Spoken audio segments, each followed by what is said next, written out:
야곱은 태 속에서부터 하나님의 복을 허락받았음에도 불구하고 하나님의 말씀에 의지하기보다 자기 주변의 상황 그리고 자신의 능력을 통해서 인생의 길을 스스로 개척하고 만들어가던 사람이었습니다. 그러나 하나님께서 야곱의 인생의 위기마다 간섭하셨고 또 특별히 야복강에서 특별히 만나 주심으로 인해서 하나님이 그를 통치하시고 하나님이 그를 위해 싸워주신다라는 브니엘의 은혜를 허락하신 바 있습니다. 야곱은 그 이후로 이스라엘이라는 이름을 허락받게 되었고 그의 인생은 달라져야 된다라는 것을 우리는 지난 말씀을 통해 살펴보았습니다. 그 정도의 은혜를 받았으면 이제 야곱이 정신 차리고 이스라엘다운 삶을 살 것이라는 기대를 우리들이 하게 됩니다. 그런데 야곱이 우리의 기대와 다릅니다. 꼭 우리 모습 같습니다. 야곱이 하나님께 그런 놀라운 은혜를 받았음에도 불구하고 하나님의 약속 가까이 가지 못하는 내용이 오늘 말씀에 기록이 되어져 있습니다. 오늘 말씀을 함께 살펴가면서 우리들이 혹시 머뭇거리고 있는 부분이 있지는 않은지 돌아보고 주의 말씀 안으로 주의 언약 안으로 깊이 들어가기로 결단하는 복된 시간이 되기를 소원합니다. 야복강에서 큰 은혜를 누린 후에 야곱은 형 에서와 극적인 화해를 하게 됩니다. 극적인 화해 후에 에서는 야곱에게 자기가 살고 있는 세일 땅으로 함께 갈 것을 제안합니다. 창세기 33장 12절 말씀을 보면 이런 기록이 있습니다. 에서가 이르되 우리가 떠나자 내가 너와 동행하리라 이렇게 이야기합니다. 워낙 극적인 화해였기 때문에 에서는 동생과 어떤 면에서 더 회포를 풀고 싶었을 수도 있고 또 자신이 어떤 것들을 이루었는지 보이고 싶었는지도 모릅니다. 그래서 함께 가자고 이야기를 하죠. 야곱이 극적인 화해를 하긴 했습니다만 마음이 좀 불편하지 않겠습니까? 완곡하게 거절을 합니다. 그리고 원래는 형님 먼저 가십시오.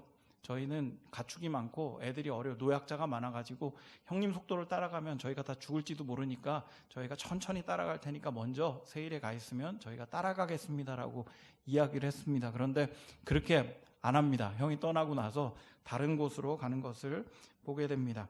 33장 17절에 보면 이런 기록이 있습니다. 야곱은 숫곳에 이르러 자기를 위하여 집을 짓고 그의 가축을 위하여 우릿간을 지었으므로 그 땅 이름을 숫곳이라 부르더라.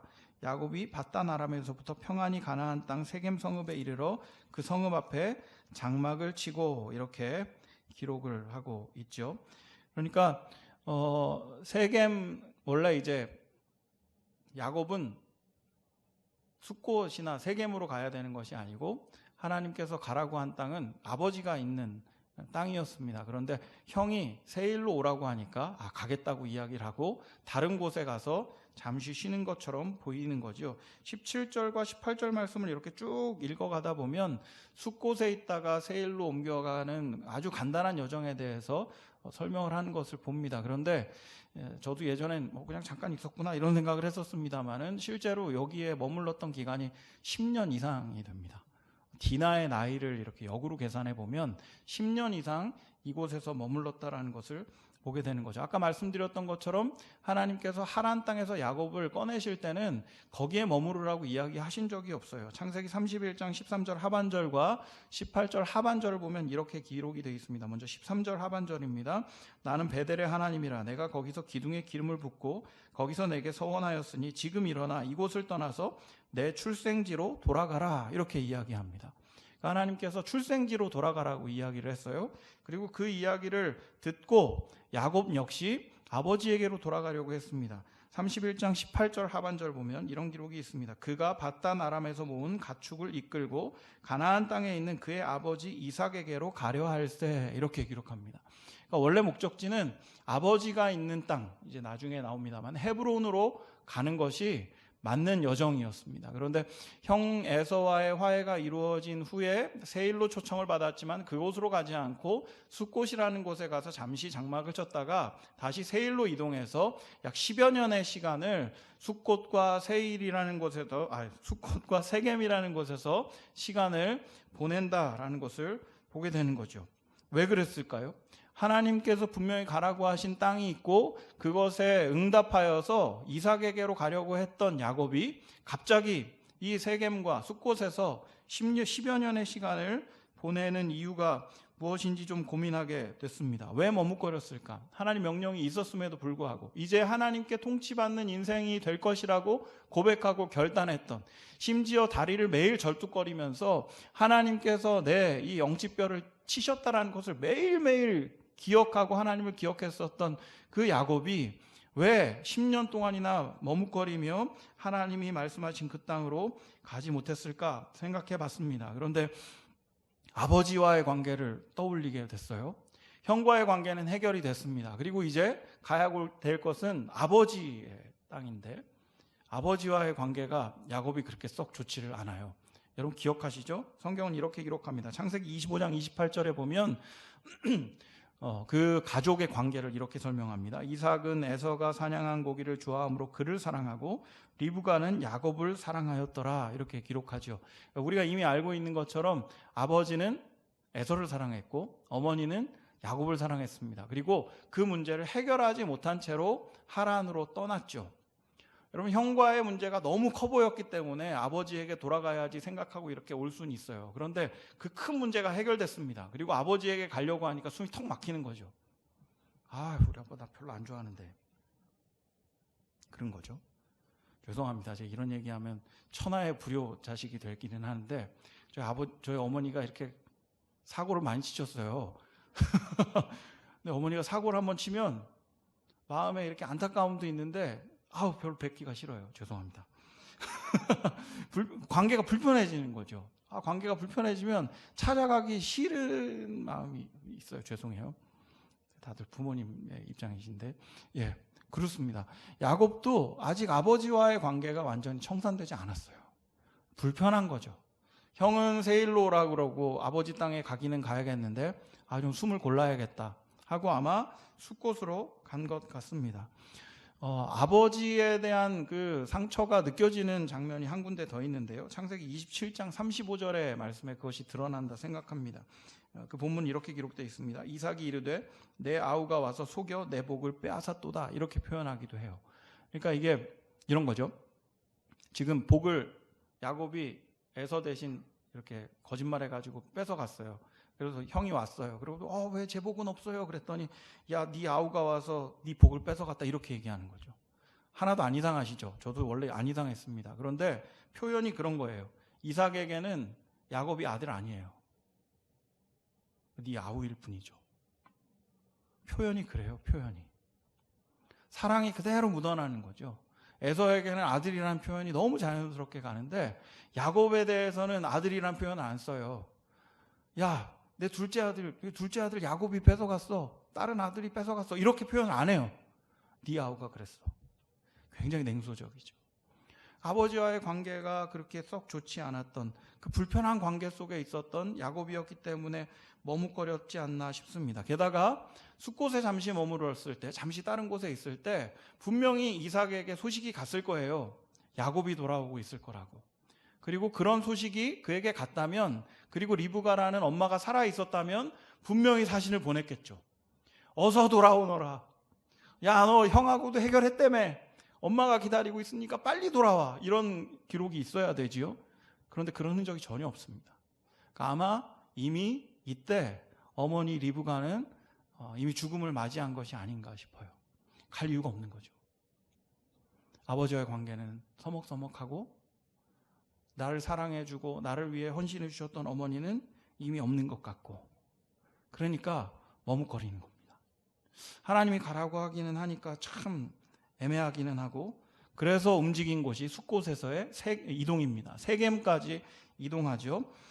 창세기 33장 18절, 아까 읽어드렸습니다만 이렇게 기록합니다. 야곱이 밧단 아람에서부터 평안히 가나안 땅 세겜 성읍에 이르러 그 성읍 앞에 장막을 치고, 이렇게 얘기합니다. 세겜이라는 땅이 되게 좀 중요한 의미를 가지고 있는데 그게 가나안 땅이라는 겁니다. 그럼 가나안 땅은 하나님의 약속의 땅이죠. 그러니까 대충 하나님의 약속의 땅 안에 대충 들어왔어요. 그러니까 물론 하나님께서는 아버지가 있는 너의 출생지로 돌아가라고 말씀하셨지만 그 출생지의 이 영역 안에 있는 끄트머리 세겜에 들어간 거죠. 그리고 그곳에 장막을 치고 심지어 하나님께 제단을 쌓고 하나님의 이름을 부릅니다. 이어지는 33장 20절은 이렇게 기록합니다. 거기에 제단을 쌓고 그 이름을 엘 엘로헤 이스라엘이라고 부릅니다. 엘 엘로헤 이스라엘은요, 하나님 이스라엘의 하나님이라는 뜻입니다. 그러니까 자기 이름이 이스라엘로 바뀌었으니까요, 하나님 나의 하나님이라고 부른 거죠. 하나님 지금까지 인도해 주시고 베델에서부터 약속해 주신 그 하나님 기억합니다. 하나님께서 이 약속의 땅 가나안으로까지 인도해 주신 그 하나님, 나의 하나님 되심을 찬양합니다. 예배합니다. 이런 영광의 시간을 가진 거죠. 언저리까지 와서요. 그리고 거기 머물러 버리는 겁니다. 하나님의 진짜 약속은 어떤 면에서는 아버지의 거처 헤브론에 있었어요. 그런데 야곱은 관계의 그 어색함 때문에 그 깊숙한 약속의 장소로 가지 못하고 언저리에 머무르며 하나님께 찬양하고 하나님께 예배하고 거기에 만족해 버리는 것을 오늘 말씀을 통해 볼 수 있는 것이죠. 이것도 근데 전 이거 보면서 그런 생각도 했습니다. 괜찮은 거 아니에요? 이 정도면? 언약도 받았고 형과의 관계도 뭐 해소됐고, 그리고 뭐 약속의 땅은 땅이지 않습니까? 그렇잖아요. 죄송해요. 교회 저 뒷자리도 예배 자리긴 자리잖아요. 여기가 그런 얘기 많이 해요. 여기 성부, 성자, 성령 자리라고. 왜 성부, 성자, 성령 자리라고 얘기하는지 아세요? 아무도 안 앉아요. 성부, 성자, 성령께서 첫째 줄, 둘째 줄, 셋째 줄 자리에 앉는다고 그런 얘기들을 합니다. 그냥 저희 뭐 그렇게 위안하잖아요. 그냥 어느 공간에 가서 그냥 앉아 있었던 것만으로 나 예배 드렸는데 뭐. 그 뒷자리에 앉아 계시는 분을 제가 정죄하는 거 아닙니다. 중심이 바르다면 아무 문제가 없겠죠. 그런데 우리가 그냥 대충 언저리에 있으면서 만족하는 그런 모습들을 가지고 있지 않나요? 지금 야곱이 그러고 있어요. 세겜 땅에 가서 주님 감사합니다. 나의 하나님 되신 주님, 이스라엘의 하나님 되신 주님 찬양합니다. 그리고 거기 머물러 버립니다. 그리고 성경은 이 행위 자체가 굉장히 큰 위험성을 가지고 있다는 사실을 이후에 나오는 디나 사건을 통해 경고하고 있다 생각합니다. 세겜에 머무릅니다. 아까 말씀드렸던 것처럼 10여 년의 시간을 보냅니다. 거기에 레아를 통해 낳았던 딸 디나가 굉장히 많이 성장했습니다. 그리고 성장한 딸이 이제 도시에 대한 관심을 갖기 시작하는 거죠. 34장 1절에 보면 이렇게 간단하게 기록하고 있습니다. 레아가 야곱에게 낳은 딸 디나가 그 땅의 딸들을 보러 나갔더니 이렇게 기록합니다. 그러니까 지금 야곱이 세겜의 성읍 안으로 들어간 것은 아니에요. 세겜 땅, 그 세겜 성읍 근처에 장막을 치고 그곳에서 머무르고 있습니다. 여전히 목축업을 해야 되니까요. 장막을 치고 있었습니다. 그런데 딸 디나가 성장하면서 가정 안에서의 많은 것들을 누리고 있었겠지만은 도시가 뭔가 좀 이렇게 궁금한 거죠. 여러분, 이 야곱이 잘 살아요. 부자예요. 그런데 이 도시가 가지고 있는 세련미는 없는 거죠. 죄송합니다. 여자분들을 비하하는 것은 아닙니다만은 패션의 도시 가보고 싶지 않으세요? 제가 여성성이 강한 건가? 저는 되게 가보고 싶습니다. 왠지 근처에 뭔가 보기 좋고 뭔가 화려하고 이런 게 있으면 가보고 싶은 거죠. 디나가 성장했습니다. 그리고 이제 점점 성인이 되어가고 있어요. 성인 여자가 되어가고 있어요. 아름다움에 대해서 관심이 있고 세련된 것에 대해 관심이 있고 그런 마음을 가지고 아마도 세겜 땅에 간 것이 아닌가. 그 땅의 딸들, 패션의 선두주자들을 보러 간 거죠. 마치 우리나라의 그 미국의 이민간 교포들이 우리나라에 와서 화장법을 배우고 돌아가는 것처럼. 그거 아세요? 교포들이 와서 우리나라에서 화장법 배우고 가요. 놀라운 변신술을 배우고 가는 거죠. 디나도 그런 욕구가 있지 않았겠습니까? 그곳에 갑니다. 그리고 큰 사건을 당하게 되죠. 34장 2절부터 4절은 디나가 당한 아주 추악한 사건에 대해 기록합니다. 히위 족속 중 하몰의 아들 그 땅의 추장 세겜이 그를 보고 끌어들여 강간하여 욕되게 하고 그 마음이 깊이 야곱의 딸 디나에게 연연하며 그 소녀를 사랑하여 그의 마음을 말로 위로하고 그의 아버지 하몰에게 청하여 이르되 이 소녀를 내 아내로 얻게 하여 주소서 하였더라. 이렇게 기록합니다. 디나가 도시의 구경을 갔다가 강간을 당했습니다. 굉장히 큰 문제죠. 더 큰 문제가 생겼습니다. 범죄자가 그 여인을 사랑하게 된 것이죠. 결혼을 하겠다고 나섭니다. 큰 문제가 생겼어요. 왜냐하면 지금 이스라엘이라는 민족은 이방 민족과 섞여서는 안 돼요. 야곱의 자손들 중에 이방 민족과 섞여서는 안 됩니다. 왜냐하면 하나님의 큰 그림 속에 나중에 그들을 쫓아내야 되거든요. 그들과 함께 혼인관계를 맺어서는 안 돼요. 그런데 이들이 세겜 앞에서 굉장히 긴 시간 동안 머뭇거리면서 그 하나님의 언약이 깨질 위기를 만들어버린 거죠. 강간을 당한 것은 굉장히 크고 큰 사건이고 치욕스러운 사건입니다만은 그것을 통해서 지금 이방 민족과 결혼을 한 가정을 이루게 될 위기에 처하게 된 것입니다. 근데 이 과정들을 겪으면서 분노한 사람들이 있어요. 저는 아버지가 분노할 줄 알았는데 아버지는 별로 분노 안 하고 레아의 아들들인 이 야곱의 아들들이 굉장히 분노하게 됩니다. 그리고 그 강간한 아이를 찾아가서 이렇게 얘기하죠. 결혼하고 싶어? 그래, 결혼하려면 이렇게 해라고 얘기하면서 창세기 34장 15절 16절에 이렇게 요청합니다. 그런즉 이같이 하여 너에게 허락하리라. 만일 너희 중 남자가 다 할례를 받고 우리같이 되면 우리 딸을 너희에게 주며 너희 딸을 우리가 데려오며 너희와 함께 거주하여 한 민족이 되려니와 이렇게 얘기합니다. 야, 그래, 이번 과정을 통해서 우리가 한 민족이 되자. 근데 조건이 있어. 니네 할례 받아. 이렇게 얘기하는 겁니다. 이게 별 문제 아닌 것 같이 보이지만 상당히 심란한 문제입니다. 야곱의 아들들이 하나님의 언약을 받은 야곱의 아들들이 지금 이방 민족과 한 민족이 되는 것을 굉장히 쉽게 얘기하고 있어요. 물론 계략입니다. 물론 계략이에요. 그런데 이 계략이라 할지라도 그의 말을 통해서 너무나 쉽게 이방 민족과 한 가족이 될 수 있다라는 이야기가 나가고 있는 거죠. 하나님의 백성이라는 정체성이 세겜에서의 긴 시간을 통해서 많이 흐려져 버렸다라는 것을 보게 되는 거죠. 결국은 이 세겜의 사람들이 이 아들들의 제안을 받아들입니다. 그리고 할례를 받아버려요. 여러분, 할례 받으면 어떻게 되죠? 3일 동안 아무것도 못해요. 그래서 야곱의 아들들이 가서 싹 죽여버립니다. 세겜의 아들들을 몰살시켜요. 그리고 그 일로 인해서 야곱의 가족이 위기에 처합니다. 왜냐하면 세겜 성읍에 있었던 사람 중에 하몰의 족속들을 다 죽여버린 거거든요. 그 주변에 있었던 족속들이 어떻게 생각하겠어요? 어디 굴러 들어온 게 불쌍해서 한 민족이 한 가족이 되어주려고 그랬더만 이것들이 사기를 치고 죽여? 분노하는 거죠. 위기에 처하게 됐습니다. 큰 위기에 처하게 됐어요. 그리고 그 과정 중에 하나님께서 야곱에게 찾아가십니다. 오늘 읽었던 35장 1절의 말씀이 이 위기 속에서 찾아가신 하나님의 말씀을 기록하고 있습니다. 하나님이 야곱에게 이르시되 일어나 베델로 올라가서 거기 거주하며 네가 네 형 에서의 낯을 피하여 도망하던 때에 내게 나타났던 하나님께 거기서 제단을 쌓으라 하신지라 이렇게 기록합니다. 그러니까 무슨 얘기냐 하면 지금 막 죽게 생겼어요. 이제 그 가나안 족속들이 들고 일어나서 연합해가지고 이제 자신의 가족들을 죽이게 되는 몰살당할 위기에 처하게 됐습니다. 그리고 하나님이 딱 등장했습니다. 여러분 무슨 말이 기대되십니까? 괜찮아, 내가 보호해줄게. 걱정하지 마. 이걸 기대하게 되지 않습니까? 그런데 하나님께서 엉뚱한 얘기를 해요. 야, 베델로 가. 베델로 가서 예배해. 이렇게 얘기합니다. 참 좀 납득할 수 없는 얘기이긴 해요. 물론 나중에 보면 하나님께서 이들이 이동할 때 그들에게 두려운 마음을 주어서 건드리지 못했게 했다. 이런 기록이 있습니다. 그런데 그런 약속은 전혀 주시지 않고 그냥 이 상황에서 예배하러 베델로 가라고 이야기합니다.